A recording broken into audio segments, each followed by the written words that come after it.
Okay, hello. Welcome to the first podcast of what we're calling Mixed Reviews. My name is David Lashbrook, and my colleague here is... And James Kiefer-Smith. How you doing? So, James, I think what it would be a good idea to start with is to introduce who we are and what we're about. I'm James. I'm a fellow nerd, like probably everybody else listening, and I really enjoy lighting in a film. I've worked in some short films involved in a lighting and maybe gaffering of movies. At the moment, I just have a general media job. And I'm David. My focus is more on a directorial view, and script writing is probably my main passion. I think the main takeaway is that we're two very passionate people about film and television, and so we wanted to share our thoughts to people of the world, probably just our mums. So this section is the section where we normally recap on what we saw in the previous week, just to see how our feelings are from what we've seen before. But obviously we haven't done this before, so we need to talk about what listeners can expect from us. James, what do you think they can get from us? I think we'll try and watch as many films as possible. I mean, and we'll try and give a nice overall view of a movie. Whether our overall enjoyment was good or bad, we'll try and look at each of the points and try and separate it for now. Like I said, we're both very passionate about it, so we might have different views, might have the same views, but that's okay. And you guys will have your own views as well, and just a big community. Yes, and I think what listeners can get from us is a more of a sort of filmmaking viewpoint than maybe what you get from the average reviewers. I'm sure there's plenty of other podcasts out there that cover what we're covering, but I think what we're interested in is not necessarily dismissing movies. It's more about understanding them and between each other and people out there. So I think an insight into kind of how films might be constructed, but also a sympathetic viewpoint. So I think my stance is that there's no such thing as a bad film, and that films are there to entertain. And for me, it's important to understand that if a film can deliver on those levels, good or what you might subjectively call bad, or objectively bad, they still have something to offer the world. And it's important to remember that passionate people like ourselves have gone through a lot of time and effort to get those films to you as a viewer, and I think that's an important thing to remember. So James, what are your hopes, dreams, and fears for this podcast? I don't know really. Well, we're going to be discussing these films no matter what, whether we're recording them or not recording them, and that's and every time we watch a film, we just have like a huge discussion anyway, and so it's nice to put them down. I hope that we have like one listener, and if we have one listener, if they could write a review, that'd be amazing. We know there's someone out there, but I don't know. I think we'll always be. I'm not sure what I'm afraid of. I'll try not to think of the fears. What are you afraid of? I don't know. Well, I'm afraid of saying something stupid. That's a fear that I have. Not something stupid, but something that's not insightful. And I think my hope is that people aren't too put off by my monotone voice.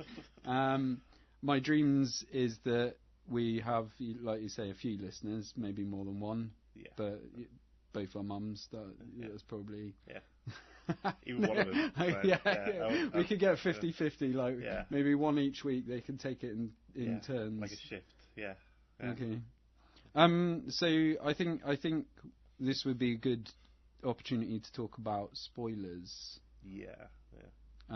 Because for me, I always get annoyed when I'm reading a preview and it contains spoilers. I'm happy for a review to have spoilers. Yeah. But a preview, I think, shouldn't give you spoilers. No. And that's why if I subscribe to a certain magazine that's out there that is talking about an upcoming film, and it starts giving me spoilers, I don't like it. No. So I think our approach is that we will contain spoilers for the review section, which will be the first section and the second section. But then when we're talking about upcoming films that we're going to see this week and our feelings around that, we won't include spoilers, or we'll try our best not to include spoilers. However, if it is part of a movie series, and in order to talk about our anticipation, we may talk about the previous movie, which is like being a couple of years old, I reckon. Yeah, I think that's okay, isn't it? Or we've all had that one person who said, "Oh, don't tell me about that," about a film that's come out like 5 years ago. I think that was me, about the Avengers. I was like so far behind that I was like, "Don't tell me." There's always one. So, I was that guy. Yeah. But yeah, so the films like if it's like the sequel to a film, we'll probably be talking about the previous film in anticipation for the new one. So okay, so we should probably move on to actually reviewing some films. Yeah. But the other thing that I wanted to say is that we're not going for a rating, and I think that we can make that clear. Yeah. I think we're going to be talking about all the stuff we like about it and don't like about it, and so this isn't going to be like a quick sort of like. It's more about like come chat with us, like it's like an open discussion. Like obviously you can't talk to us, but like we're just having a conversation about a movie, and we can possibly give you an insight into whether you'd like it or not, or whether you not like it. But like I say, we don't really want to say it's not a binary if like a film's good or bad.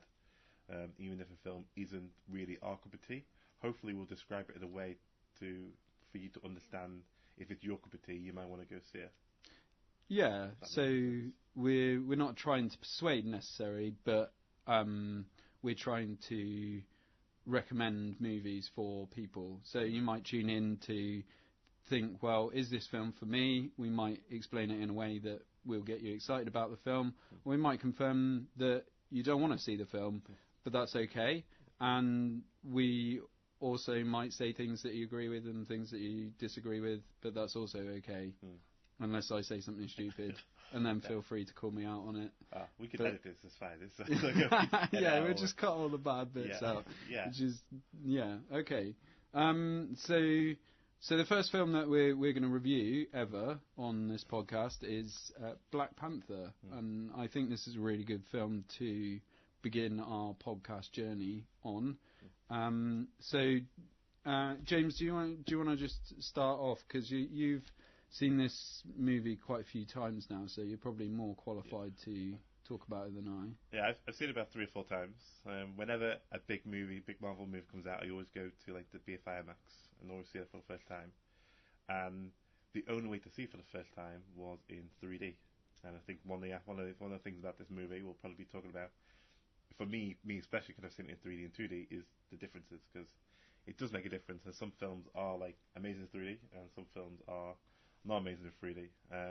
As I'm the only one out of 2 of us who's seen it in 3D, I'll just get over the 3D stuff now. Okay, let's start with that. Yeah. That's okay, and then we can discuss together. Yeah. So, like, when it comes to a lot of the Marvel movies, one of the things that's really great about them, especially Captain America, is the action and how, like, the force of each kick and the force of each punch, and you really feel it. And I don't really mind 3D when it comes to Captain America.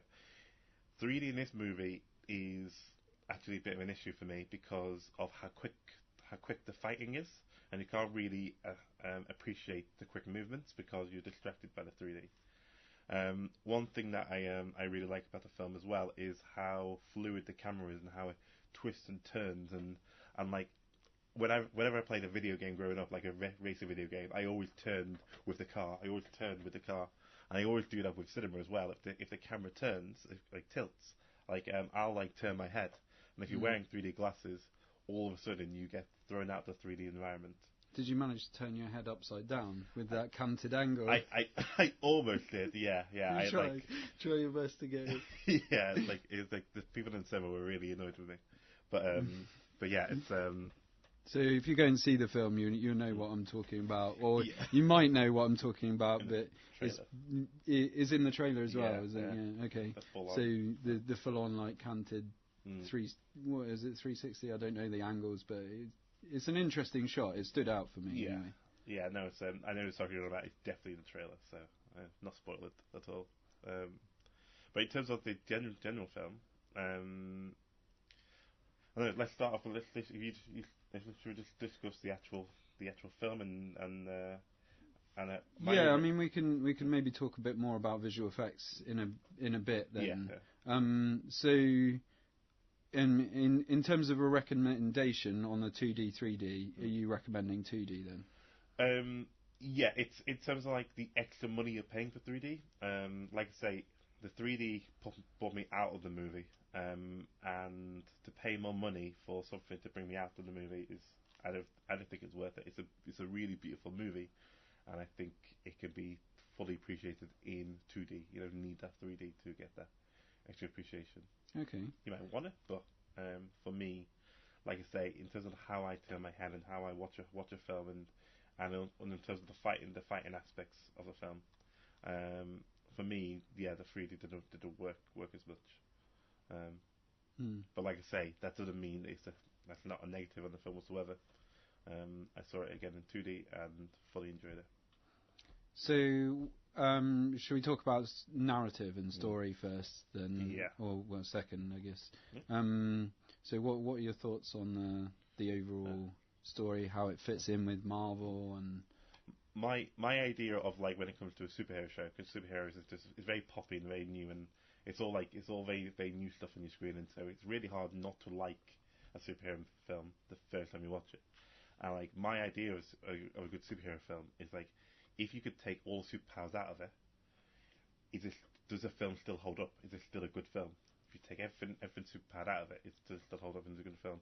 And I think in this film, yes, it does. There's such an interesting narrative in it. Even if you talk about the way superpowers, it's about family, it's about hierarchy, royalty hierarchy. It's about taking over the mantle. It's about looking at the past. It's about looking towards the future. And I just think one thing that I really like about this film is how there's tons of shades of grey. There's no right or wrong. There's no binary in terms of this is the right thing to do, this is the wrong thing to do.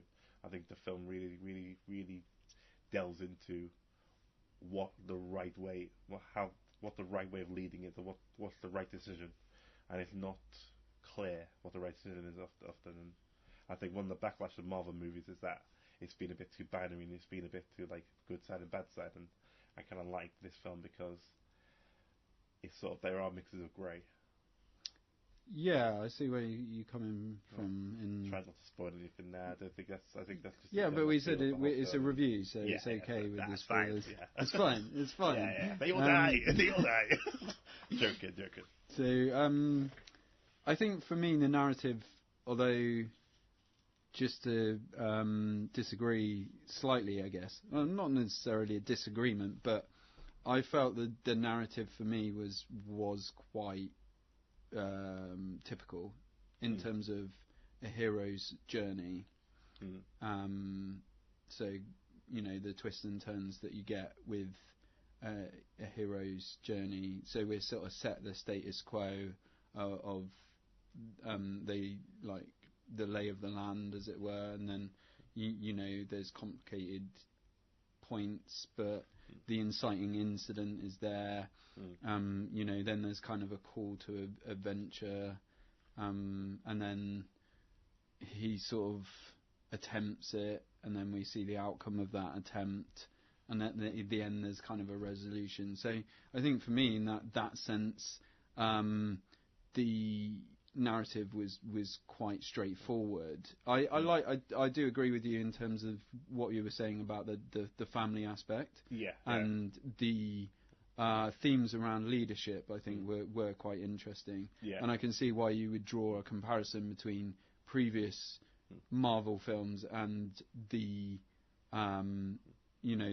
it was slightly more complicated in terms of good versus evil, because for a long time in the film you're not sure who you should be siding with, and actually towards the end you almost sort of feel yourself siding with the guy who is essentially the bad guy. Yeah, I do think that I had to watch it, so we'd say spoilers, right? Yeah, spoilers are fine. So we've established this at the start of the podcast. Yeah. Spoilers are fine if it's a review, James. So when I watched it the first time, I knew about Michael B. Jordan, Killermonger's character. I knew he was going to be in it, and I knew he was going to be one of the villains. But I didn't really. I should have paid more attention. But there's an opening monologue from a kid and a father. He's talk about Black Panther, talk about the history. Yes. And it's obvious watching the second time that that's Killmonger and his father. Yeah. And they got it right. Yeah. But I got that the first time. I didn't. For some reason it didn't click with me, and it didn't And so in terms of how he's been brought up about he's been told about Wakanda, but he's also been taught about like Black history. And that was like a big part of the monologue was like the visuals was about Black history and about Wakanda. And I think it's just quite interesting thinking, what if somebody just brought up on the Wakandan background, and then so that basically parallels as one person brought up about all of Black history and the Wakandan background, and one kid just brought up on just the Wakandan background, and this is how we live. I just thought after seeing it the second time, I just tried to think about how the Black Panther character, our Black Panther character, is just like how he's not been brought up like this other kid. I don't know if I'm making any sense, but I got to really appreciate the difference, the parallels between how each of them were brought up. Yeah, what you're talking about is the difference between an insider and an outsider, and I think that links into the racial aspect of the film that you're talking about as well. Yeah, because a lot of how race is sort of represented in cinema is from an outsider view looking in, or just race and countries and culture and society in general. Yeah. And I think the fact that it addresses that in quite an interesting way in the first few minutes of the film, with it's an animation, isn't it? Yeah. So that part of the film, I think, is what you're talking about in terms of like, the different characters and their culture and upbringing and the clashes that can come with that. And I think straight away you're brought into a prominent part of the film, which is the race relations, both like internally and externally, and that's quite interesting. They do pull anything back quite a lot of time. That's what I like about the film. I mean, like, there's one thing you've got like the lip stretching, the lip plates on one of the characters, and they show a few character lip plates, and they don't make a point of trying to explain it. It's just like this is a part of African culture, which is kind of cool. And I like the fact that they also, it's not a subtitled movie, but there's moments where they talk, they briefly talk in another language, and you briefly have to read subtitles. I think that's also quite an interesting thing about it, because if you look back in the movie, thinking it's not a subtitled movie, but then there are a few moments where it's subtitled. Yeah, and I think that is important to think about, because if they tried to do the whole entire movie with subtitles, it'd just be unsellable. And I think that's unfortunate, because for me, I quite happily watch the whole film in subtitles. It wouldn't bother me. But I understand from a producer's point of view why you would want to have most of it in English, because it makes the film more sellable. So I can sort of understand that decision. but like you say, it's still a creative decision to put those little touches in. Yeah. And that, I think it is a good thing that they did that. I mean, what I normally see in movies is like if they go to like another country and and they speak a different language, you have one either American or British person walk into an environment and ask, "Do you speak English?" And from that moment onwards, the whole film's in English. Yeah. I kind of like the way in this film they haven't gone with that. They could have, because they had Adrian Ross in there, like Martin Freeman's character, and they could have easily stuck him in earlier and had that one line in, and then everybody talks English. But they decided not to go for that, the same old route. I really like the way they've sort of blended a different language. Yeah, just on that, like, can you explain to me why Martin Freeman's character exists? Martin Freeman's character is essential in terms of the Black Panther story, in terms of the comic books, Right. and I think it's also in terms of if you think about the Marvel universe and you think about the actual political side of it, and like and even Shield, we haven't seen Samuel L. Jackson in a long time, and like Coulson is no longer in the film universe, so I think it is important to have that one person in terms of like the government tied in, and I think you won't have time to tie him in any other film when it comes to Avengers Infinity War. Yeah. I think they need to start tying him in more. I don't think he got enough screen time in Civil War. It wasn't need. I think his role in Civil War is even more pointless than his role in this one. I think in terms of Civil War, Black Panther, I think he played more of a prominent role in this film and does more for the story than he does in Civil War. However, yeah, he could have cut him out. It's not really needed, but you also needed that sort of like. I think I'm really glad that people haven't been saying this is a. I used to work at Blackbuster. I used to work at Blackbuster. I used to work at Blockbuster. And people used to come in, "Oh, have you got any black movies?" And it's the first time I realised that they made movies purely based on black audiences, and like black people specifically just come in to watch the movies. And I'm really glad that like most of the cast of this film is black, but no one's referring to it as a black movie. They possibly needed to include other people of an ethnic race. I don't know. Maybe they needed to, because it's the reverse thing. If you do a whole film of just Caucasian people, there'll be some people saying, "Oh, there's no mix of a race in there." And so maybe this is the other side of that. You got a big Hollywood film that has they needed a white character. Maybe I'm not. Maybe well, that's why I think that's why I was bringing it up, because for me, I was like, is he just there for the white audience? Yeah. To like trying to appease them, because I felt like he as a character he wasn't needed. No. And it's sort of unfortunate that it's not unfortunate that he's in there, because obviously he has sort of plot points that needed to be met. Yeah. And I keep flipping between, was he there just to kind of appease the white savior complex of like, we need to feel like we're doing something. And I was just like, why would you do that? But then I'm also I flip between that, which I wasn't sure about, but then I also flip to the other side of that, which was quite interesting to see a white character, male character, being, essentially not knowing what is going on, not being in control of the narrative, being very much subject to the power that the characters around him had. So from that point of view, I thought that was perhaps an interesting aspect to the film, which I didn't kind of maybe think was there to begin with, because I thought, oh, is he just there to serve a white audience? I mean, it's good to create that conversation, create like, was it needed, was it not needed, like, and Yeah, and I thought like, and in terms, if you have to think about the whole aspect of the film, Agent Ross is the hero.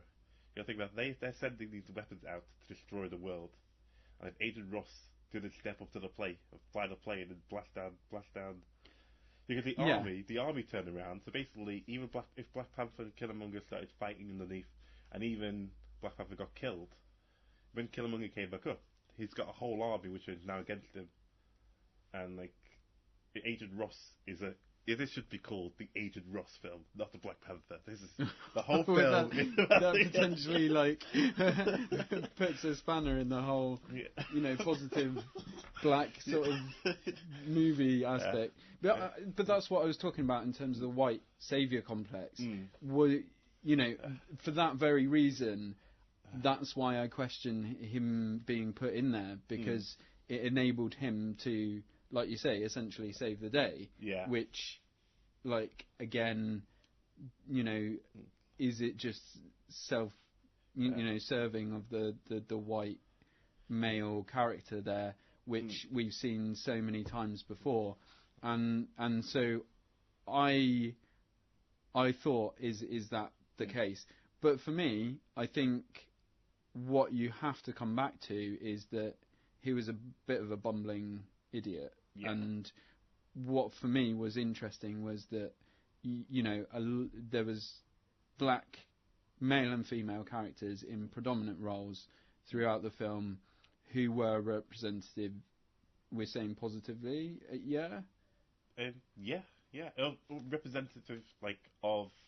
It's not just in terms of like there were a variety. It's a variety of different characteristics. I mean, like in terms of like Hollywood, and when you've got like a black role, there's really not that many characters who are black in a lot of Hollywood films like this big, and so really you don't really get that much of a mixture of personality, which is why you get the stereotypical, the token black guy, because it's really hard to separate different characteristics if there's not that many examples. And in this film, because you've got so many different examples of different people of black race, I think there is no stereotypical person in this film. I think, if that makes any sense. Yeah, because what we're saying is that there's plenty of three-dimensional characters in the film who are just people in the narrative that are making decisions, and for good or bad, depending on their culture or their upbringing, and that, for me, is a positive aspect of the film. One thing which I was disappointed the first time was that the love interest. I was thinking, a superhero movie has a love interest in there, and I thought because very early on they established that Black Panther is emotionally affected by his love interest. When he's there, he's sort of like he can't concentrate, and I thought, okay, that's clearly going to come up later on. And I was expecting a damsel in distress love interest moment where she's just about to get killed and he has to go save her. And I loved the way they nearly set it up, but then it's spoilers, so it's fine. They nearly set it up, but he saves his sister rather than the love interest, and that was kind of cool. So for me, I saw them setting something up, and I was expecting for there to be a thing at the end with Killmonger nearly killing the girlfriend, and then Black Panther has to sort of not freeze in a way and just fight through it and just become stronger. And I loved the way they didn't, even though they set it up earlier on. So obviously they didn't try and pay it off later on. Yeah. I kind of like the way. I know. I just sometimes when you see something set up in a movie, you just feel like you're being force fed something, and you feel like a bit manipulated. But I'm really glad they didn't have like that sort of force, sort of damsel in distress scene. So they take it away from that. I mean, and the other thing that is quite interesting is that although, like you say, a lot of the film is about royalty and bloodlines and family, a lot of the female characters are quite positively represented as well, I think. And I don't think the thing that like a lot of female representation for me that falls short is that quite often they're sexualized through their power to fight against male or female counterparts. Yeah. And I didn't feel that from this film. I didn't get the feeling that was in there. And I know we've had these conversations in the past about the whole Wonder Woman thing. Yeah. And for me, I think I don't know why there was a difference necessarily, because maybe I've not worked it out, but for me there felt like it was definitely less sexualization and therefore more empowerment in the female characters. I think one thing that was refreshing with this, even with the love interest, it wasn't about. At no point was it about her look. It wasn't like, oh, you're so beautiful and you're so amazing. It's sort of like, see, you're so clever and you'll be a great queen because you're so strategic and you're so strong and you're so powerful. And no point was the attraction ever sort of based upon visually, like in terms of like the storytelling and the script. At no point did I feel like anything was based upon her looks. And like they even pointed out looks a few times, like Sharon, the main guard. I can't remember her name. That was one of my other fears Yeah. that we didn't speak about earlier, was forgetting people's names. Okko.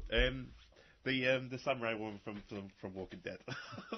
the main guard, the main general. She actually gets dressed up at one point in the movie, and she hates it because she's like she's wearing a wig and she's got a nice dress on. And she's sort of like rather than saying how she feels empowered because she now looks good, she's like she doesn't like this, and she doesn't like this stereotypical good look for like the Western world, because it's kind of I don't know, I really liked nothing was sexualized, and even I don't know, it wasn't. Yeah, I do like. At no point did I feel like anything was like sexualized in the movie. Yeah, and I felt the same way about that as well. I think I can see why people would criticize the film from a racial representation point of view. But are we saying that do you think it's a step in the right direction? I think yeah, I think it is a step in the right direction, because this could be like the black film of the Marvel universe. And I don't think it is that. It's another film in the Marvel universe. And I think the fact you introduced Black Panther already, and so everybody's seen him in Civil War, people were like, oh, now let's see him in this. So I'm really glad they've introduced him in a much more mixed film, and now you've got this film. And I think it is definitely a step in the right direction, and it's also a step to showcase like loads of amazing actors. I mean, like if you look at all the actors in the movie, and even all the ones who don't get to talk that much, you've got loads of like interesting, really good actors in the background of this movie. And I'm thinking, oh, if there's a sequel and he has a bigger role, that'd be quite interesting. Oh, if there's a sequel and they have a bigger role, that'd be quite interesting. So I think they've actually created a really interesting universe, and I'll be quite interested to see a further Black Panther film with the elements they've already set up in terms of the third party cast in this movie. Yeah, I think I'd like to see more of the characters, and I think if you feel invested in that way, then the movie's done something right, well, very right. I think you mentioned earlier about the 2D, 3D aspect, and that you think that the film was visually great. Yeah. Should we talk a little bit about that? Yeah. So, like with any like say with any superhero movie, you can watch it now and looks great, and then in a few years' time, you compare it and compare it with the new special effects, and it doesn't hold up. But for the moment, when I watched it, I thought it was good. I thought it was really interesting and really good. And most of it, like 95% of it, I thought looked real and looked good. My only criticism that didn't look good at all was they had these rhinos. Oh Yeah. yes, Yeah. I'm glad you mentioned that, because that is my go. That 5% is what I could talk about. Yeah. But do you want to go first on that? No, you feel. I feel like you have a whole rant built up. Yeah, so I've been ready. I've been ready for this rant, which is that I think if you're a director, you need to understand that putting somebody on a moving animal, quite possibly a moving vehicle, but more so moving animals, the CGI just can't hold up. And we've seen it happen in this film with rhinos. Look out for that if you've not seen it yet. And it was also in the Star Wars movie. There was too much animals, like people riding around on animals. That sounds like a little bit dirty, but or not. Now I think it's dirty. Now it's dirty, but don't ride the animals, ride on the animals. That's probably the key difference that we need to establish there. But I think it just the CGI just isn't there. And like you say, visually, this film, for maybe more than 95%, is pretty good. Yeah. And you've got some really interesting shots in there. So even some that are done through visual effects, in terms of them having a fight and they're falling at the same time. Yeah. It's like you've sort of seen that done in the Spider-Man movies, but this looked kind of better. Maybe dates. It might date if you see that scene. But the rhino thing, it doesn't look good now. No. So don't do it. Don't write it in there. Find a better way to tell the story. And I just think it's unfortunate, because, like you say, most of the film is pretty good from a cinematography point of view. It's a shame, and in same with there's some shot which you can probably tell is probably green screen, and it's probably that's probably green screen. And there's a really interesting battle at the end, and they're fighting, and the sun is setting, or the sun is rising. I think it's sun. Is it sunsetting? Not I think it's a link to what his father has told him about Wakanda, isn't it? No. Oh, is it not? No, I'm thinking about one of the first battles between Black Panther and Killmonger. Oh, one of the first ones. Black Panther's Killmonger's trying to get the royal title, and he throws. Oh, the challenges. Yeah, I really like the challenges. The second one felt more green screen in terms of background, but it looked so visually good in terms of the water splashing everywhere, and I sort of didn't really mind it. So basically, I'm saying there's some parts of the movie that you could tell are green screen, background wise, but it looks so good. I sort of didn't mind. I sort of made myself fool myself into the fantasy. If you yes, so, and I feel like I did the same as well. Apart from the rhino bit, which took me out of it, which I think I was annoyed about. The sunset bit that I was talking about was the bit at the end, where things are coming to a resolution, and it links in with his father telling him, "You need to see this because it's." It's really quite a sad movie in terms of how it concludes in a certain way. Because I think you surprisingly have more. It's sort of so spoilers. So so I just feel like in the end he's just been told that he's wrong. It's don't do this. It's wrong. It's like you're going to destroy the world. The world give me nothing. So it's he's just got so much anger, so much frustration, and he's got nobody, and he's just trying to just be seen at this point. He thinks he's owed so much because he's just not had anything, and it just becomes a frustrated teenager in a way.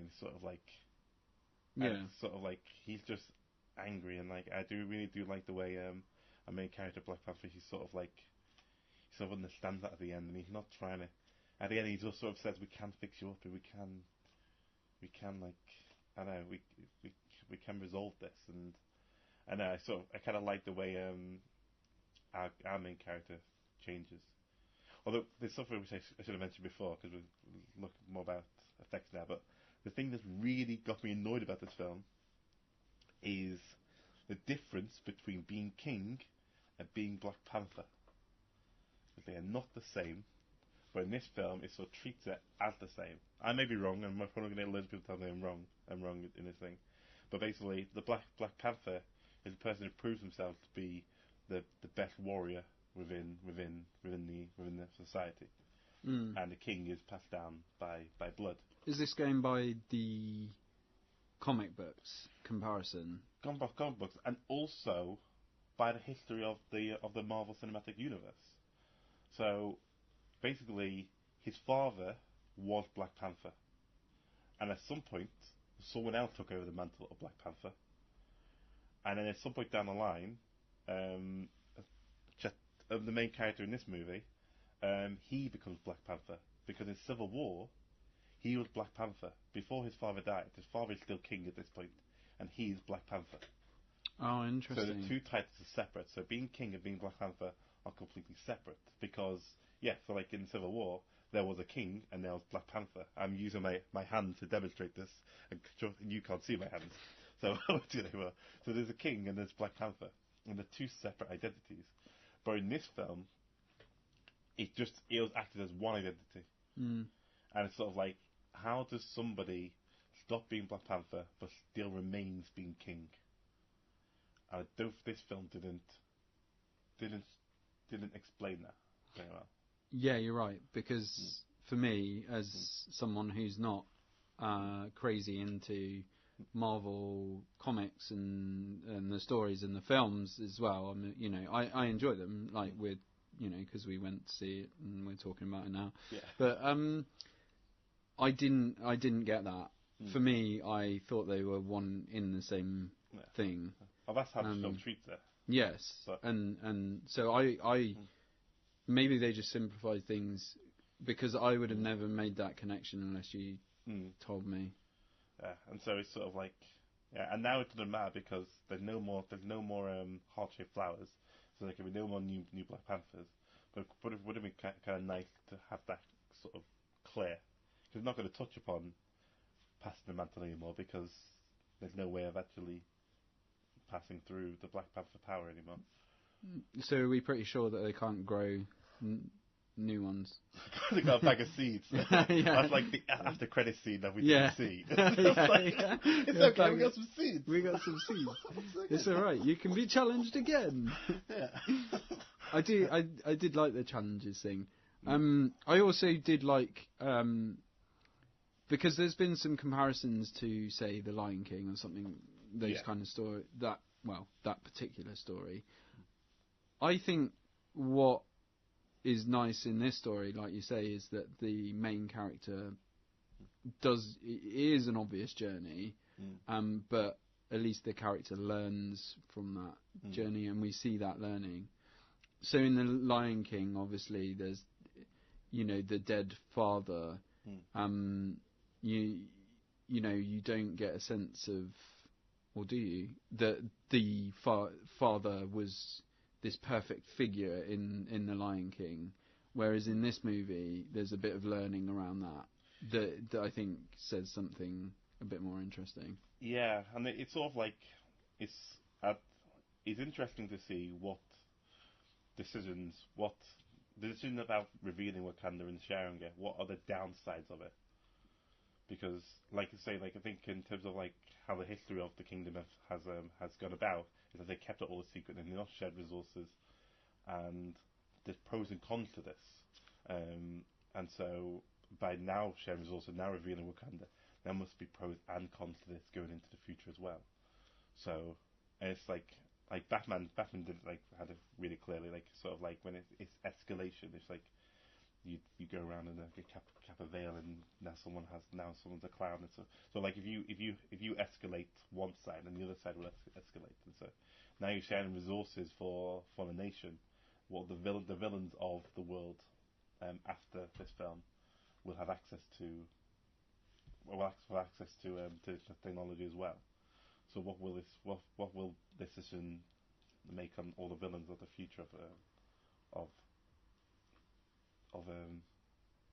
the Marvel universe? don't know if that makes any sense. I mean, like, Yeah. like Tony So Stark is sort of messing with alien tech, and yeah, and Spider-Man: Homecoming is all about the villains getting hold of alien tech and what they're doing with alien tech and the weapons they're making, and so.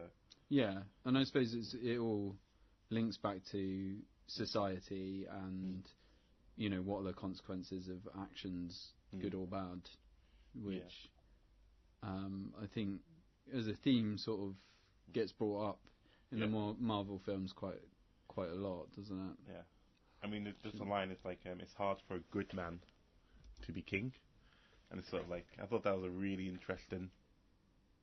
I thought that was a really interesting way of it showing it, because it's sort of like saying you're a good man. It's like a compliment, but then it's hard for a good man to be king, and it's sort of like I love that line because it had so much. It's such a complimentary sort of statement with a negative ending.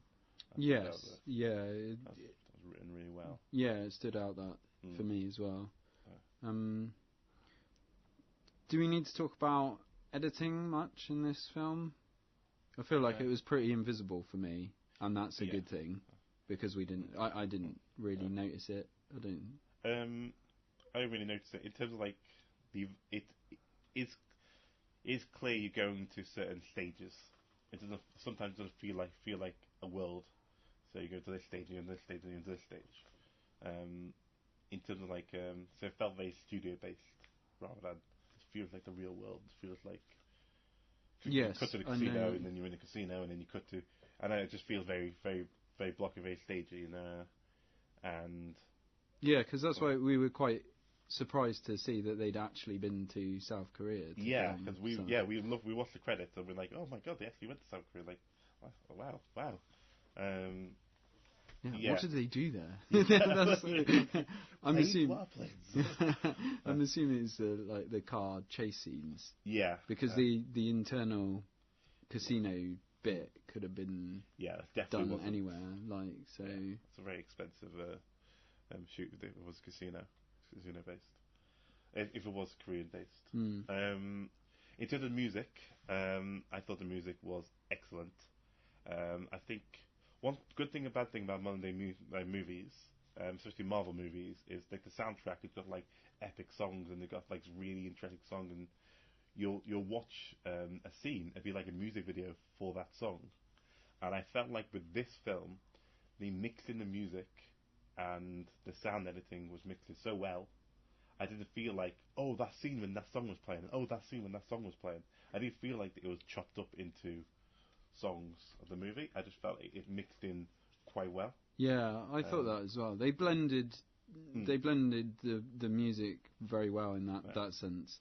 And what I liked about it is that there was some very traditional African-based songs in there, but also a bit of score that almost goes unnoticeable, but it's there, and it was quite a beautiful score, I thought.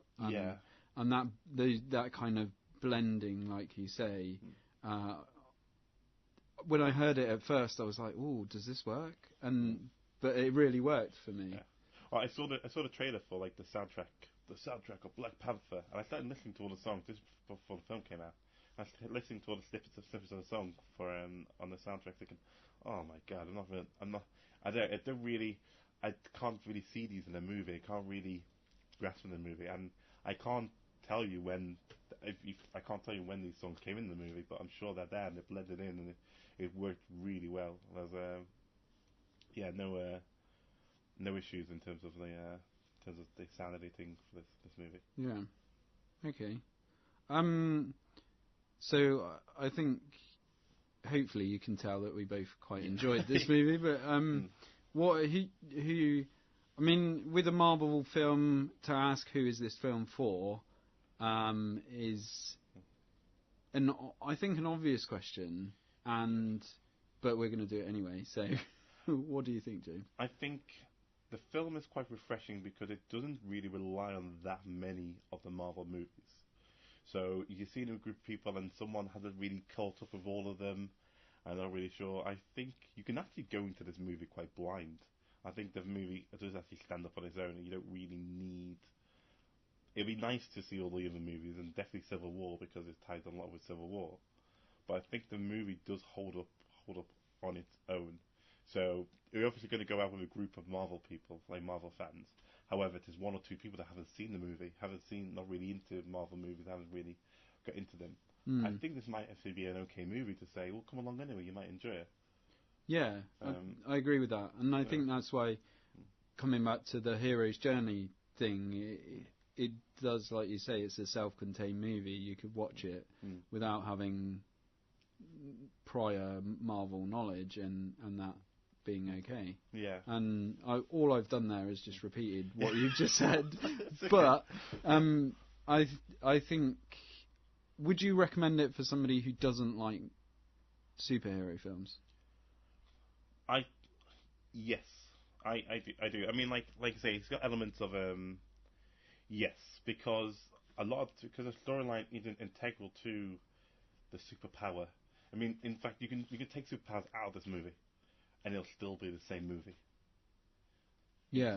And so, yeah, if you don't like the whole flying around, the whole superpowers and the whole damsel in distress, I don't think this film doesn't actually follow a lot of the stereotypical superhero. It follows a lot of the stereotypical Hollywood movie traits when it comes to the stereotypical superhero. The hero journey, which we were talking about, yeah. Yeah, so, I think. But in terms of I get what you mean, because it's not a straight. It's not. It's not a lame sort of superhero film. It's very much proactive in its approach of how can we steer people through this hero's journey, and that is what I quite like about the film. I do not recommend it for people who just want to see, you know what, I just want to see lots of action, lots of bashing around, and lots of mindless sort of garbage with no story. This does have a story, and it does have a heart, and so I don't know. It's I like I say, it's really hard to not recommend it, but like I say, the story is just as important as the action in this movie, or even more. And so, even though the action sequences are great, you just go for action and you just want mindless action and that's all. This film might not be for you, but I know I'd recommend. I really enjoyed that. I've seen it I think I've seen it 4 times now, and so I can't not recommend it. Yeah, I mean, I think it's one of those things that is what I suppose this is what Marvel try and do, is hit multiple audiences, because just as you're talking there, I'm thinking, oh yeah, it can work as a family film. It can almost work as a date movie. It's got a lot of angles to it that people can access. Yeah. And I think that is quite interesting, and that's perhaps something that, say, Suicide Squad didn't achieve for me. Yeah. Yeah, it's yeah, I mean, in terms of in terms of Suicide Squad, it's very binary. People either really like it or really hate it. So I know I've only ever seen people in one of the two fields. But with this film, like I said, it's really hard to not recommend it because there's so many different ways of actually enjoying it. Yeah, I agree with what you just said. And I think what's important to establish is that Suicide Squad, for me, was quite two-dimensional, and in both in terms of its approach, its narrative, and also the characters contained within that narrative.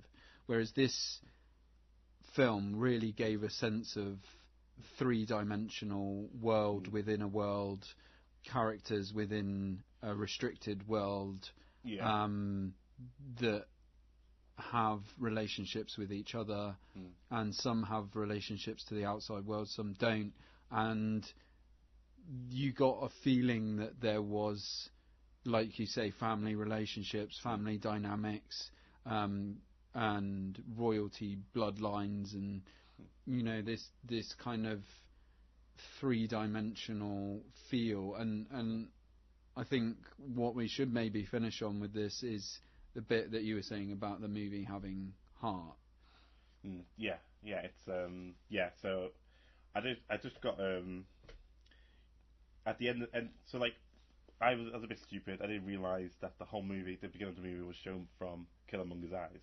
and actually watching the film again and actually thinking about his point of view and thinking about who he is at the end, and at the end it's just like it's just family. It's just like two people, just family, and it's just like a misunderstanding. It's like a miscommunication, and it's, which is, on one level, from a filmmaking point of view, that's kind of like a basic thing to work with, is that, you know, family or love, we can all sort of relate to that. So I guess that's what gives it a mass appeal. Yeah, I mean, like it's in terms of connections in the movie, you've got the Black Panther and his love interest. You've also got Black Panther and his sister, which is also a really interesting relationship. Black Panther and his mother, they're two fantastic actors. So the little screen time we had with them together was great. But it would have been interesting seeing more scenes with Black Panther and his mother, because we only had that one introduction scene. Yeah. They properly talk, and they really talk again for the whole movie. And then there was enough scenes with him and his father, because you had that sort of built up. So yeah, I agree with that. Yeah. But yeah, I thoroughly enjoyed it, and I think I would, from somebody who's not a massive Marvel fan, I would recommend it for people that aren't a massive Marvel fan, because you can enjoy it from, like we say, many different points of view, which is over £1 billion so far worldwide. So yeah, it's doing pretty well. So they're getting something right. Yeah. By putting the white man in there who saves the day. Yeah. Yeah. It's all about the Ross, Agent Ross. Yeah. Black Panther and Agent Ross. Yeah. Okay. Yeah. Shall we move on to love? Should we talk about love? Yeah, we can talk about love.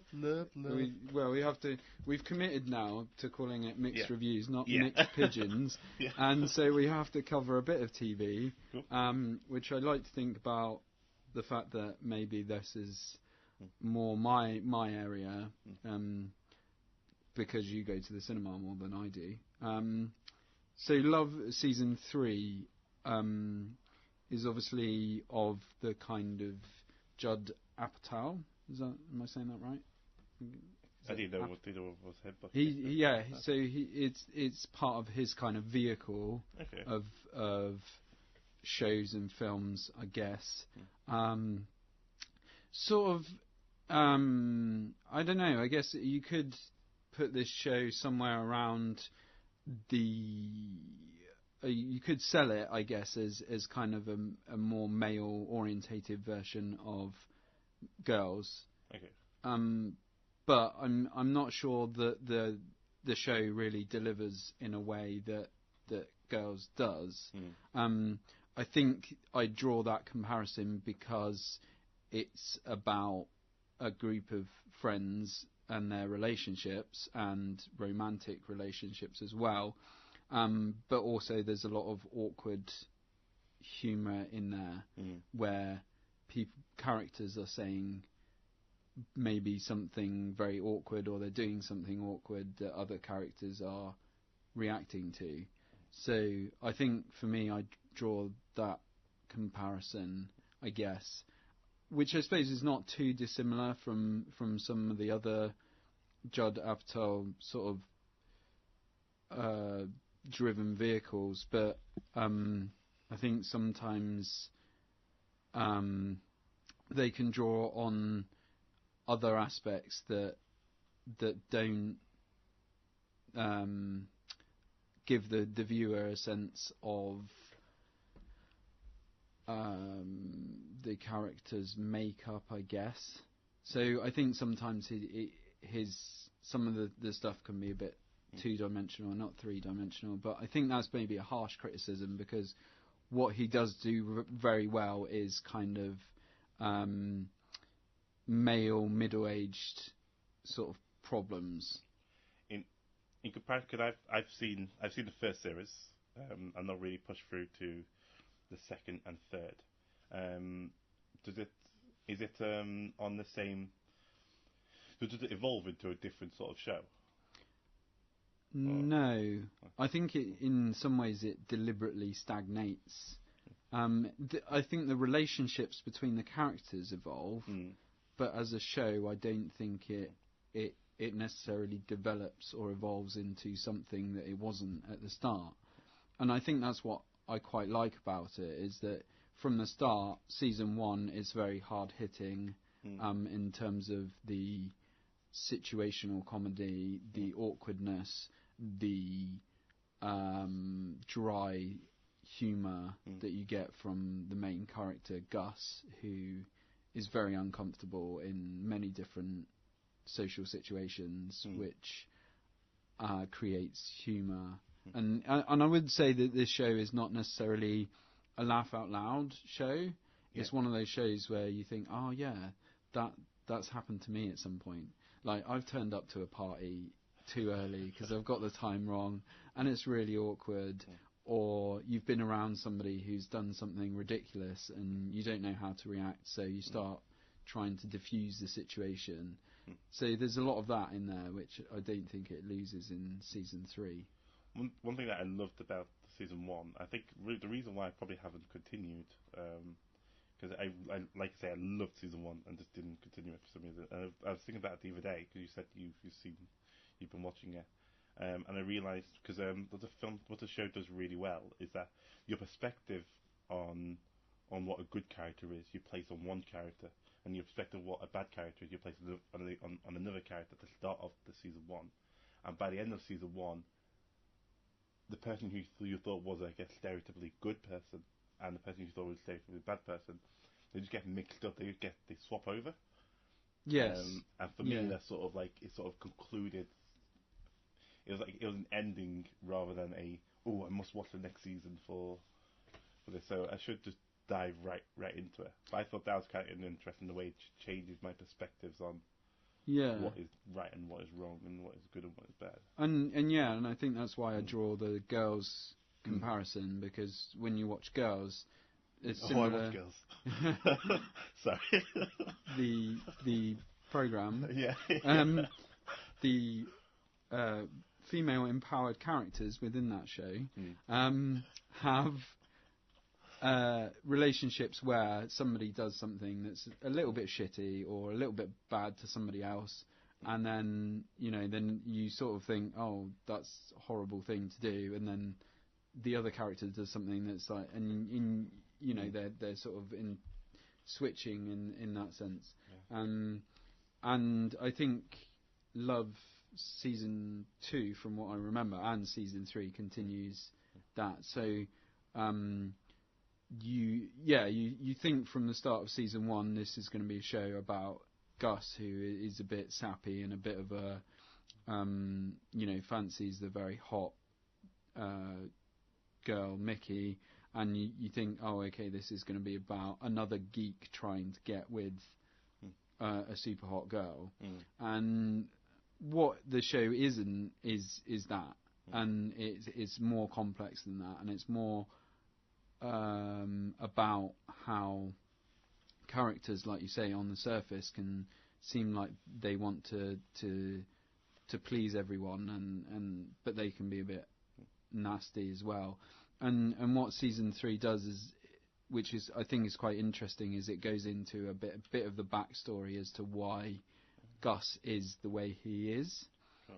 So there's a couple of episodes where they go to see his family, and you get more of an insight into his character. And it sort of continues the, like I say, the hard-hitting comedy. One thing I think is interesting is, from what I remember, season 2, they have a lot more arguments than they do in season 3. The two central characters. And one critique that I think is perhaps important for season 3 is that some of the best episodes are the episodes when they don't focus on the main central characters, and they veer off into some of the relationships between the side characters a bit more. So Chris, on the guy who plays Chris, is also called Chris, I think. His character, the stunt guy, his character is one of my favourite characters. So when you get episodes that focus just on that character, I think it does something like Master of None does, which it takes you away from the intensity of the main relationship.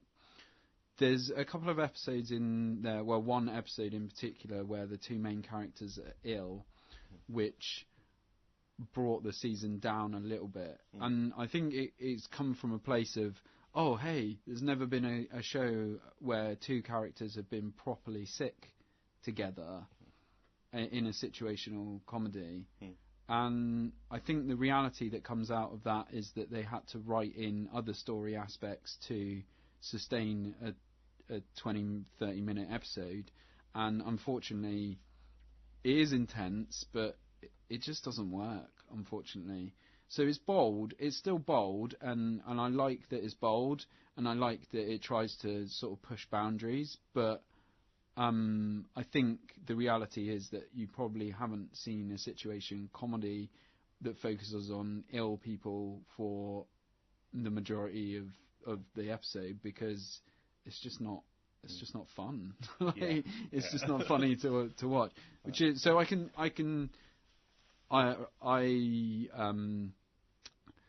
I'm respectful of what they were trying to do with that episode, but subjectively I didn't enjoy it. However, there are some episodes, like I say, where it doesn't focus on the central characters that for me really stood out as like lovely episodes and just fun episodes to watch. So Chris and Bertie, I think, go to the Australian girl, go to a underground sort of wrestling match, and it's real good fun, and it's good fun to watch. And I think for me, it was just really disappointing to know that the show is ending, because I do love it. I know I'm maybe being a bit harsh on it. It might sound like way, but I do love the show, and I love what it does, and it goes into filmmaking. And so Gus starts trying to make his own film, and there's some aspects of that I'm sure that you'll relate to, that I related to, and I think that was great, because again, spoilers, he doesn't do a very good job of it, which you can probably guess based on his character, but it does just give an insight into some of the sort of trying to make a film on a no budget and drawing in favours from friends and family, and how that can change your dynamic. So there's an interesting story arc around that. I think it does, I love the both the TV show and the actual thing and the concept, and it does it, but it does that thing where towards the end, the result of him being creative and doing his own thing has a positive sort of aspect to it. And unfortunately, I think I'm trying to establish that I love the program so much because I may be being quite critical in this, or this is just my own failures coming out. Maybe is that this idea that if you do something creative, then positive things will happen, and I do believe that to an extent. But I do also believe that sometimes you do creative things and no one cares. And maybe it'd be just interesting to have a show about that, maybe, or an episode about that, because it's that thing where you can put a lot of effort into creativity and the end result is your life is still the same, there's no change, and like you say, no one cares because they haven't given you the money to do it and they want some money back. And so it's like the big thing in La La Land is if you put on this one woman show, people will come and watch it, and then wonderful things will happen to your life, which probably does happen to people, and maybe it's just because it hasn't happened to me that but I think if they were trying to be really bold, they perhaps could have not wrapped that up in such a neat bow towards the end, but it doesn't stop the process being really fun. So I would recommend love to someone like yourself, who's obviously seen the first season and needs to watch more. I think, unfortunately, it's one of those shows that's maybe on the periphery a bit, which is why it's perhaps ended before it really got going, which is a shame, because I think I would have loved to see more of the characters, the main characters, but also the side characters. And I think this is maybe a trend of what we're going to see with Netflix shows, which is that the smaller, sort of more indie kind of shows are going to fall by the wayside, unfortunately. So I am really disappointed that there's not going to be more. And I don't want to say too much about the ending, because I think it works, but I don't want to ruin that for anyone. So I think I'd also recommend it for anyone who likes movies, because it's Gus is into movies. It's about film and TV, and I think there's some great stuff in there from season 1 about the love of movies and how much that can affect you, good or bad. And I think I'd recommend it for people wanting to binge, because you can get that it has got 3 complete seasons now, and you can watch it from start to finish and get that. I think couples could learn a bit about themselves from watching it, which I think is a good show. As a single person, I could because you said it before, you could see yourself like, oh, I've done that and I've done that and I've done that. Yeah. So I watch it on my own, but I just think it's just I think as well as into couples, if you're not with anybody, it's a love story, but it doesn't have a convention. It's not a romantic comedy. I don't think something that I like about it, even though it's about romance and there's comedy in it, I don't think it fits into the category of romantic comedy because of how dry it can be. And again, that's why I think I draw that comparison to Girls, because it's not a rom-com. Girls is not a rom-com. It's more of a drama, if anything. And so I think on that level, again, as a single person, you can also enjoy love. And it's not going to make you feel depressed about being single, which is always, something when you're a single person, you think, oh, can I watch these 2 people falling in love? And the reality of it is that it maybe deveils that a bit, in the sense that you're not thinking, oh my God, I really need to be in a relationship having watched this show. You'll be depressed about yourself, not about love. About your inability to interact on social levels and turn up to a party at the right time. But this is the thing, like parties and trains as well. Like people, how do people know what is the right gigs, trains, parties? Everyone seems to know what the right time to turn up is, apart from me. Like, how is that? I would get to a platform and there'd be nobody there, and I'd be waiting for 10, 20 minutes for the overground, and then 2 minutes before the train arrives, the platform is like suddenly full.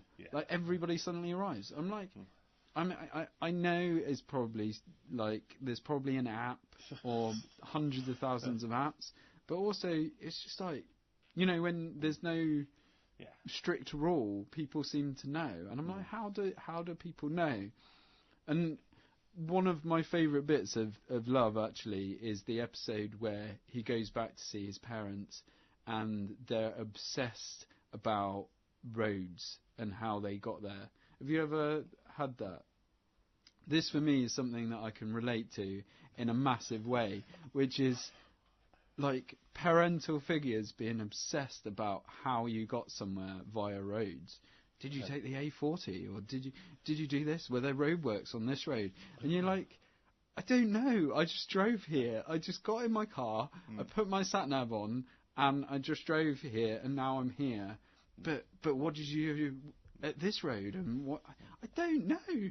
Why are you? It's like 3 days into the holiday of seeing my parents. They'll still be talking about roads, and like you're just like, can we move on? Yeah. But you get to that point where you're like, now you're past the halfway point. They start talking about the roads going back. Yeah. So the first half of your holiday is talking about the roads on the way down, and the second half is the roads on the way back. It's a weird.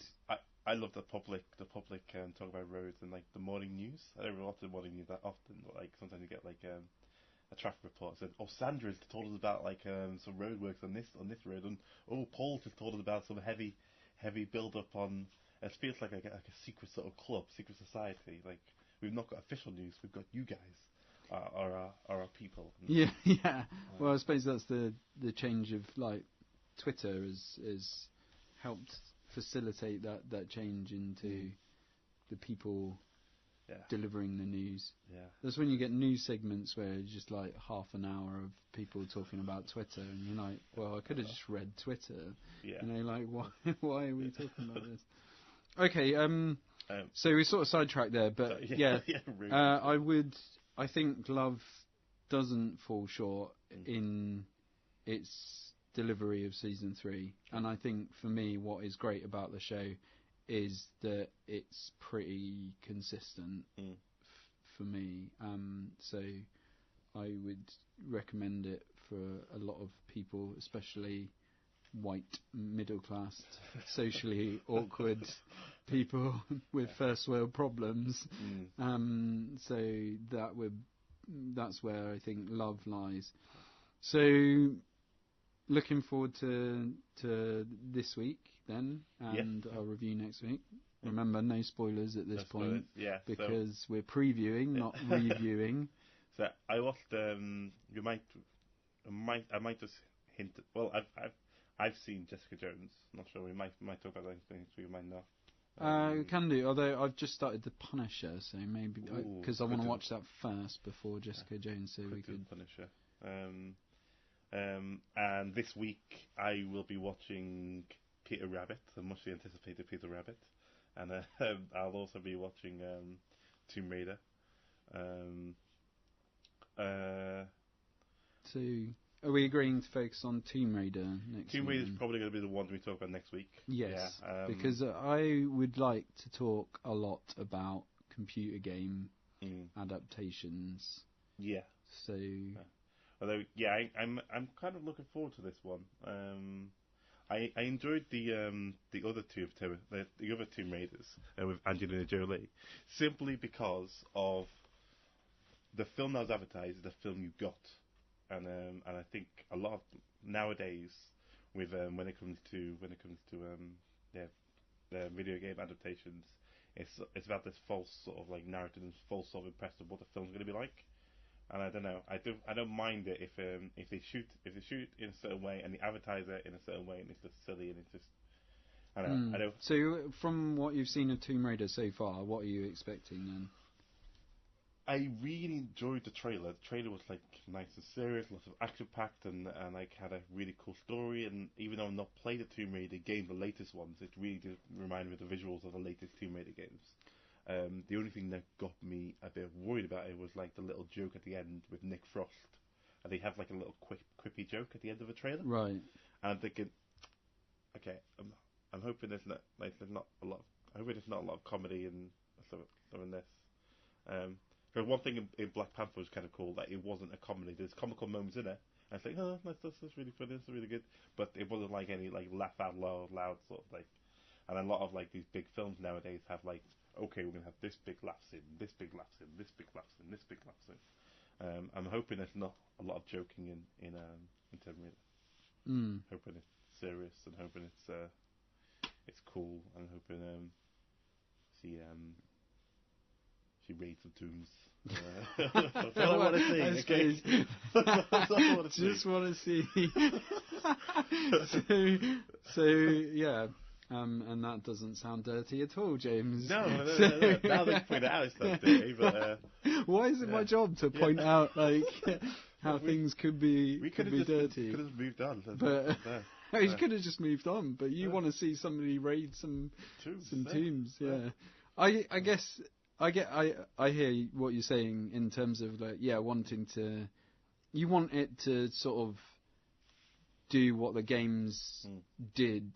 And I think what was unfortunate was that maybe some of the original Tomb Raider films felt like they were trying to make a female James Bond or a female Indiana Jones, and it didn't feel enough like a Tomb Raider game. It did in some ways, the original series. Obviously, I know this is a brand new thing, and I know this is a breakaway from the computer game series as well, because I've only played the old ones and I've not played the new ones. So I think what I would like to see from it is a successful film.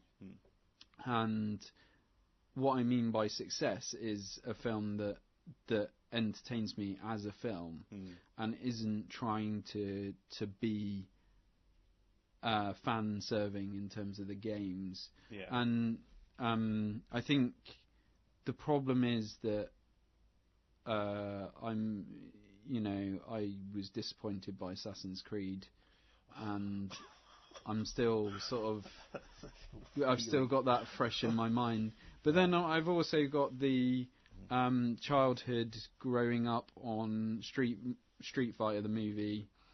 And the love of that film, and even though it's like incredibly bad, but it's not a bad movie because there's no such thing as a bad movie. So what it does do is it entertained me and my friends when we were young, playing the Street Fighter game. We all had our little characters that we related to or played as, and then growing up I could appreciate it from a comical point of view of like maybe not the best script writing and some entertaining Van Damme moments. So I don't want Tomb Raider to be that necessarily, but what I do want is to be entertained. I haven't seen Tomb Raider, the Angelina Jolie one, as an adult, but as soon as a teenager growing up. So maybe I should watch it again and form my own opinion now. But with the new one, what I don't want it to look like is a variety of studios. I think one thing, I want to feel like we've gone to this island. I want to feel like you're going through. I don't want to feel like a series of stages. I want it to feel like it's an open world, and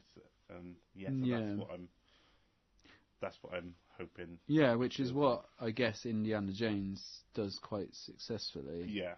And so. But it's only one location. This film just feels like it's one location. Yeah. They go off this island, so they just need to make this island look like it's big and expansive and So whether they do that like green screen or what, it doesn't really matter as long as it's convincing. Yeah. So I think I don't want to put too much in terms of expectations on it, because it's very difficult for me to remove my sense that it is a computer game adaptation, and for me historically they haven't been the best. Yeah. And hopefully this is a break from that. There's also a film, Mary Magdalene. I think it's about Mary, the mother of Christ. That's also just come out. Yeah. If I got time, I might see that. That's funny because if you look on IMDb, there's very little about it. It's like very. It presumes that you know, and it just says like the story of Mary, and you're like, okay. Yep. I just on IMDb now, and it is the story of Mary Magdalene. That's the description. Wow. Yeah, okay. It's like it doesn't really. You think they'd try and sell it a little bit more. It feels like that film has just sort of slipped under the radar a little bit. Yeah. Although, I mean, like religious films haven't really gone down that well in terms of. I mean, they've done really well at the box office, but in terms of like ratings wise, they've not done that well. I might see that film as well. But but we're going to review Tomb Raider and all its computer adaptation glory. We'll try and do one main focus on a film each week, but then we might just say like a quick thing about another film. Yeah, because you were talking about Red Sparrow, weren't you? Yeah, I saw Red Sparrow. I got a lot of reaction from Red Sparrow because a lot of people were like, I do know what to expect, and I don't watch trailers anymore, so I literally go into films blind, or most trailers anyway. I try not to watch trailers anymore, and I thought it was okay. I didn't think it was terrible. I think it was amazing.